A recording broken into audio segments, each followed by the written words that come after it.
Welcome back, everybody. You got Will and I-Man here from the Block Runner, MetaZone, Rovi, and MScribe, and today we're going to be talking about some NAT updates. Finally, dude. Yeah. Finally, we've recentered back home to Bitcoin, right? Yeah. In case, there's a lot happening in the crypto world, but in case you didn't know, it all leads back to Bitcoin one way or another. Doesn't it? Definitely does, yeah.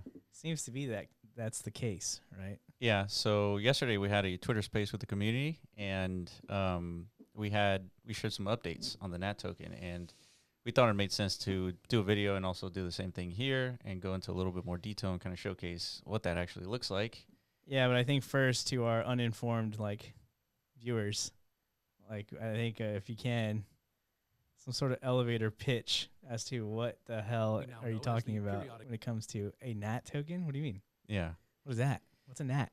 I've heard of sats, right? Yeah. Those are like the mini digits of a Bitcoin. Correct. No, what are NATs? Yeah. All right. So about a year ago, we introduced the idea of a digital matter theory, or it's over a year ago. Mm-hmm. And in that introduction of this meta protocol, we launched a token, and that token was called NAT. Right. And it is the first non-arbitrary token from this ecosystem, from this meta protocol. Mm. And what this is it's a token that is based off of patterns on Bitcoin. And so the theory suggests that if you tie a cryptocurrency to a pattern of Bitcoin, what do you get? And you're leveraging the thermodynamic properties of Bitcoin. It takes so much energy to produce each of these blocks. And in this blockchain, you cannot modify the data on this blockchain, just like you can't, manipulate physics, mm-hmm. right? And so now with this NAT token in propagation tied to patterns on Bitcoin, specifically the bits field of Bitcoin, now you are generating new NAT tokens per block of Bitcoin. Yeah. What he said. Easy stuff, right? Yeah, I'm sure that doesn't make any sense to anybody, but just boil it down to some, I guess, new novelties is okay. Millions of shit coins are being generated daily because of pump.fun. Yeah, arbitrarily, it's just a random supply. Literally, they're all pretty much preset at 1 billion, right? So the results of that is definitely you can kind of feel it in the air, right? It's like a diminishing of belief and, collective value as far as what are the intrinsic properties of what it is we're even manifesting in this digital space anymore, right? Mm-hmm. Feels like in the earlier days of crypto, we had that. We felt like we were manifesting something of substance, but as we completely dilute this whole digital landscape with infinite printability of just vapor nothingness that's based and rooted on nothing of it actual intrinsic value, it literally feels like we're in a vapor economy, right? And yeah. I think you can attribute a lot of the negative sentiment and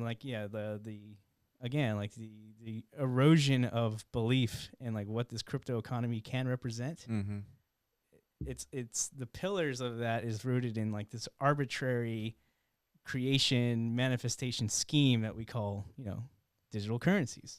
Yeah, right? It's arbitrary in the sense that if you look at our existing economy, it was based off these non-arbitrary components, these low entropy states such as oil and gold and silver and steel, right. And these things are in the ground through forces of nature, right? Physics and chemistry. Yeah, multi-million dollar, million years of production. Processes. Yeah, and very, very complex, forces of nature that human beings have no way to manipulate or tamper with, right? Yeah, and so ultimately humans have been very good at leveraging these low entropy states, right? The more energy you put into a system, the lower the entropy goes, the more value you can extract from that state, right?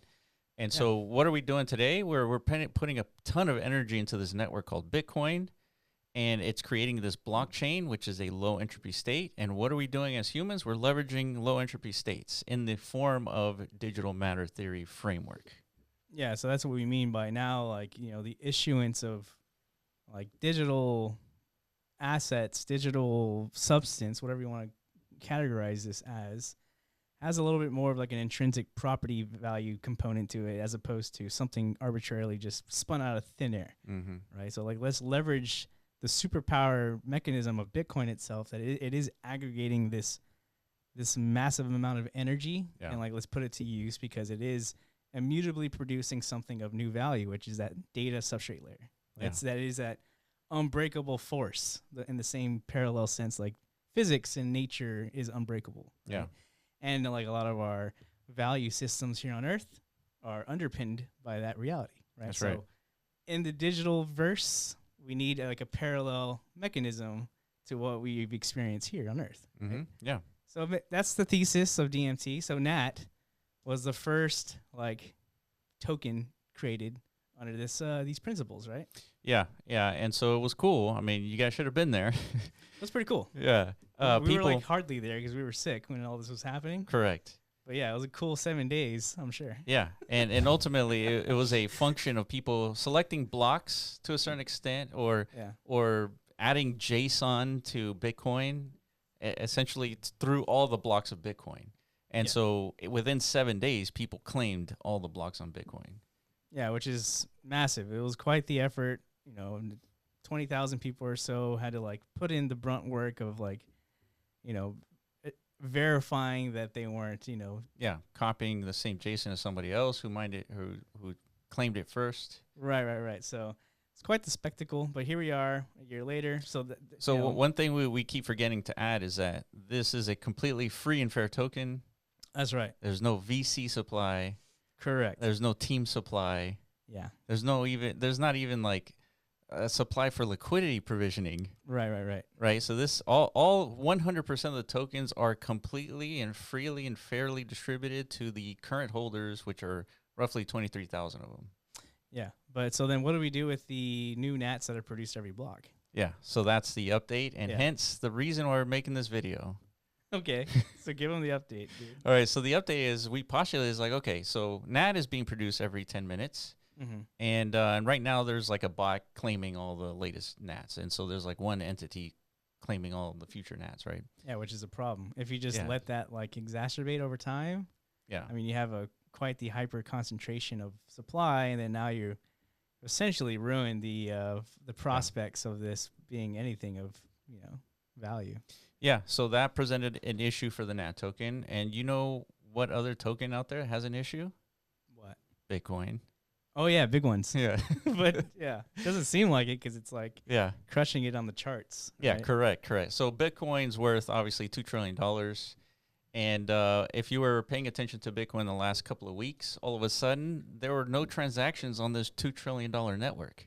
Yeah. And it's like, so what is going on, right? Yeah. And so there is a collision between the narrative of Bitcoin and how to sustain the security of Bitcoin, right? The narrative is Bitcoin is the digital gold, right? And what do you do with this like store of value is you acquire it and then you hold it and then you don't use it. You don't transact with it, right? And so what happens when everybody does the same thing, the whole planet, all the countries, all the cities, all the companies, all the humans, they all do the same thing. Yeah, we just Fort Knox Bitcoin. Right. Which, allegedly we just put it all in like an empty room and nobody gets to audit the supply. Correct. Well, actually, this is very auditable. Yeah, it is. That's why it's superior to gold and many, who knows? Fort Knox might be an empty It could be. shell. We're going to find out soon in a live stream. Thank you, Elon. Thanks, Elon. Yeah.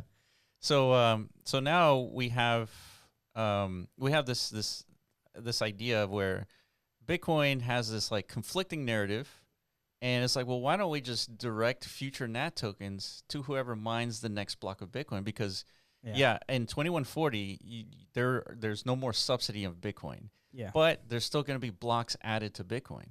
So we need a long-term sustainability mechanism for miners, because if we have like this narrative take hold, which is like buy and hold and don't transact essentially, then there's no fees going to the miners. And if there's no fees, miners turn off their mining rigs and the security goes down. And then if security goes down, now we have a reason not to store value anymore.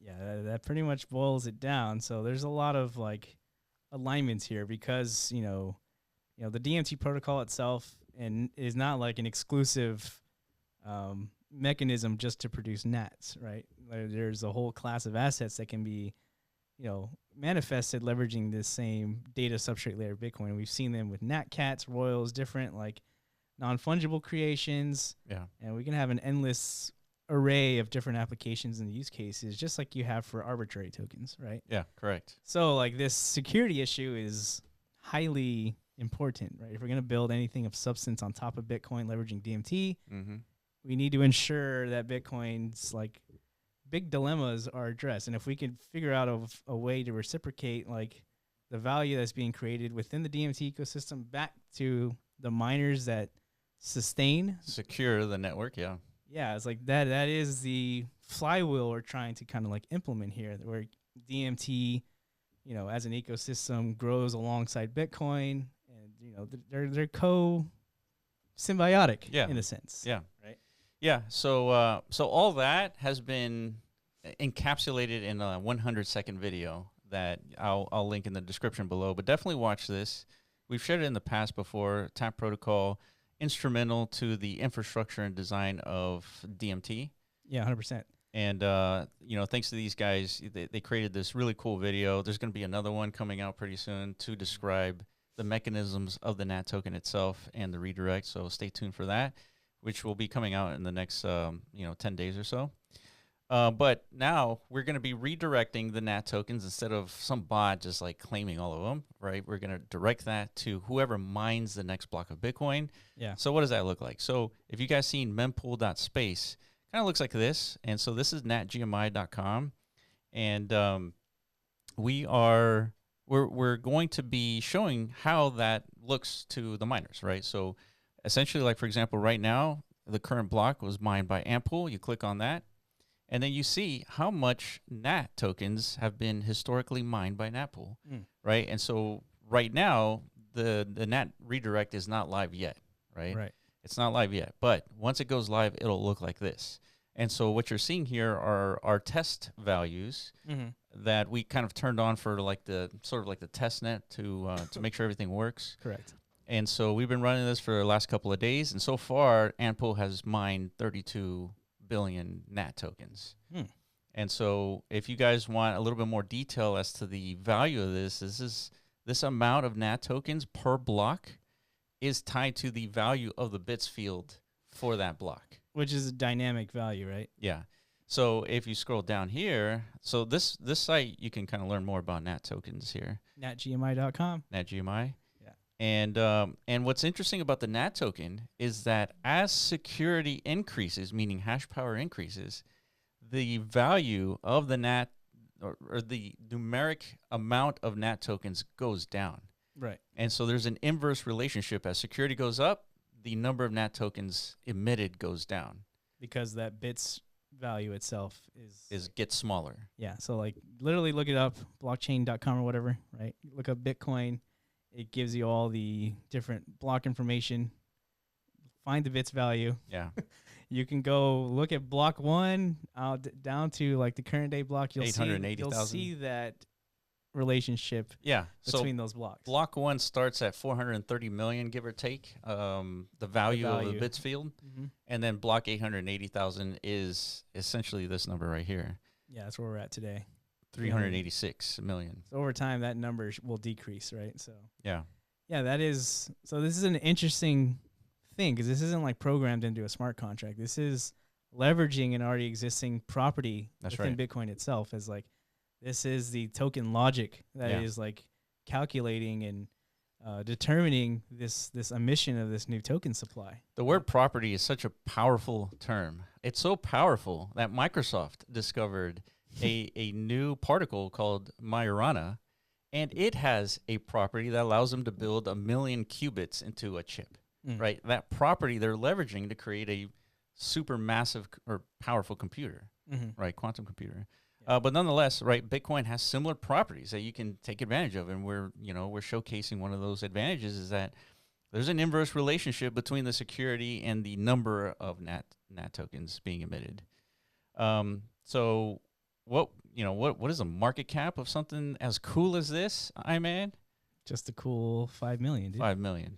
That's it. Yeah. So we're talking early days, but so the goal, there's been a lot of discussion as to like, okay, we understand how NAT was created now, but like, what is it actually? Is it a meme coin? Yeah. Is it like a utility thing? Is it something now we should like discover new verticals of utility applications so that it has like a little bit more of like a serious appeal to it? Yeah. Do we just leave it alone? Like, what do you categorize this token and for what purpose, right? Yeah. So I categorize this as like a mission token in the sense that, right, Bitcoin, we just outlined, has a problem. This is one way to help, counteract that problem. And ultimately, at the very beginning, it has the properties of a meme coin, with a specific, very clear mission that has a problem and solution. Right. And then eventually it's going to evolve into kind of like a utility token that can be leveraged in the metaverse and things like that, right? Yeah, I think it's important because, we've seen like mission tokens kind of emerge like in the meme coin landscape where it's like, some Twitter influencer discusses this story about somebody and his daughter has like a rare brain disease or something. Okay, let's mint and issue a meme coin and like let's allocate 40% of the supply to this guy who has this daughter who's ill. And in theory is like now we're all going to collectively pump this meme as a market, as we do with memes. That is that is the utility of a meme token, right? It's a vessel to just market, like discover viability for a token and to like, give it its market velocity as a result. But the result of that, the consequence of that is now this holder who has 40% of the tokens can now fund research, blah, blah, blah. And now, his daughter has like a fighting chance to combat this disease. It's a mission. Yeah, that's right. It's a real good alignment between what it is the tokens can do and what it is like the problems they could solve. Yeah. Right. So in this case, it's a perpetual distribution to already like hard at work miners that are already doing a very important job and task. Yeah. And right now they're being properly subsidized to like maintain that. But like, as we understand over time, that won't be the case. Yeah, correct. So that is the mission alignment with this token. So like that perpetual mission goes to the right actors within this ecosystem to maintain that, like, that original mission. Yeah, correct. Right? So I agree. I'm in full alignment. This is like a categorization of a mission coin. So it's like a meme coin with a much higher purpose than just inflating the value of it. Because if we can do that, that is the objective of all meme coins. I think that's what gives it its multi-cycle sustainability. Yeah, 100%. Yeah, and ultimately, if the market cap gets high enough, right, these miners are going to take notice, and they're going to leverage that, and they're going to potentially support, the concept of this, because they know that they're going to be facing a problem, and once the security goes down on Bitcoin, a lot less countries are going to be more inclined to, let go of their Bitcoin, right? Yeah, so next week's going to be a big week then? Yeah. Right?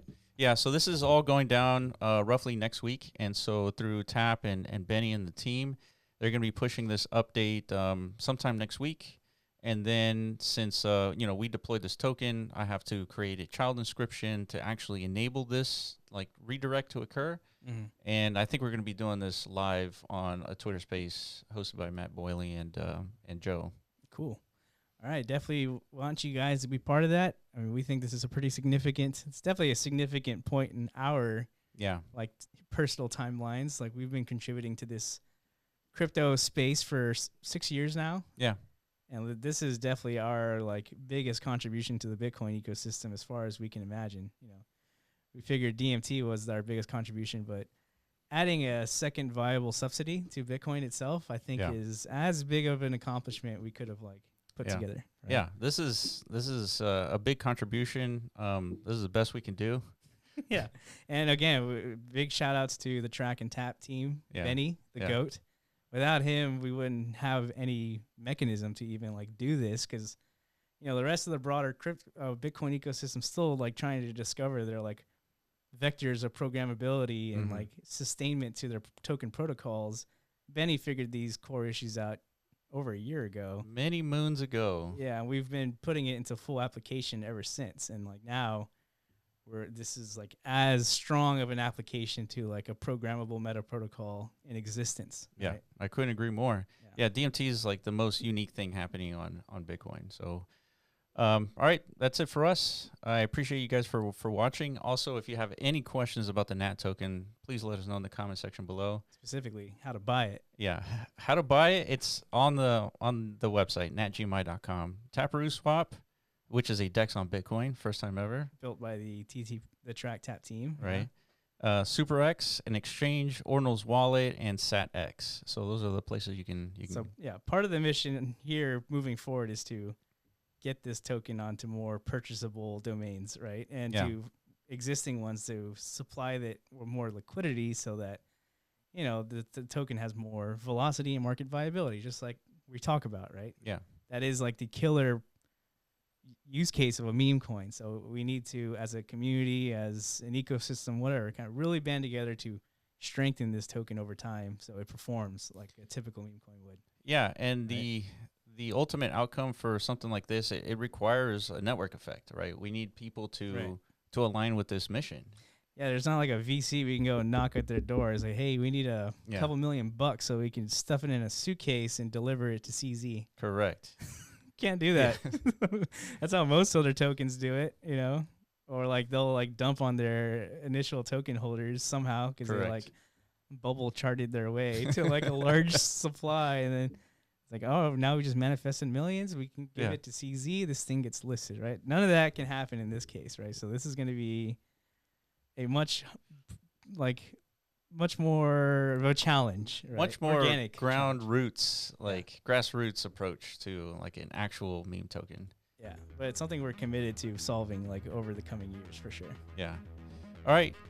So we talked about the NAT token, and hopefully you guys have a little bit more understanding of what this is, the mission, how it came about. Again, appreciate you guys for watching, and we'll catch you in the next video. Peace.